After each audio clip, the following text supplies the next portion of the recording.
Hi, Peter Jones, author, property investor, ex-chartered surveyor. I'm outside of one of my buy-to-let properties here, and a question I'm often asked is what makes a good buy-to-let yield? But it's one of those things where I don't think there's any hard and fast rules. The answer to that question depends upon why are you buying the property? What is the property for?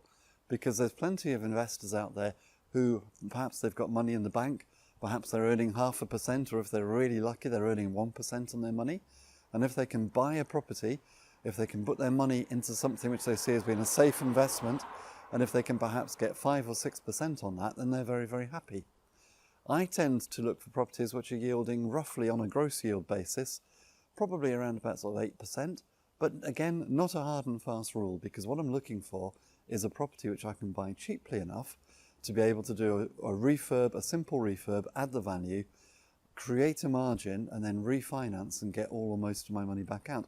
And it just so happens to be that where I buy, using that strategy, it means that an 8% yield is a pretty good yield. It might be 7.5, or with other properties, if I can't add quite so much value, it might have to be 9 or 10.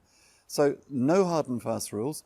At the end of the day, it's whatever makes sense for you and whatever it is you're trying to achieve.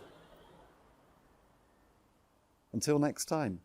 Here's to successful property investing.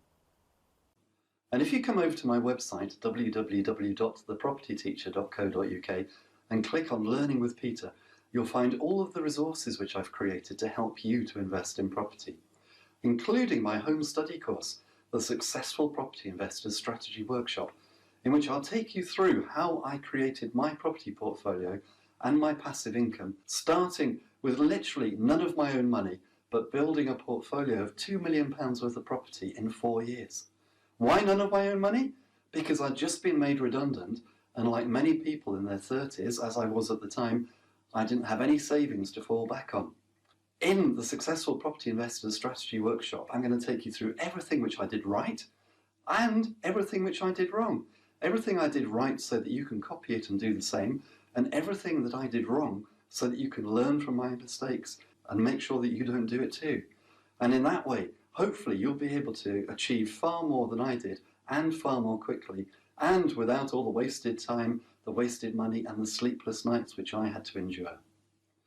So come over to my website, www.thepropertyteacher.co.uk, click on Learning with Peter, and until next time, here's to successful property investing.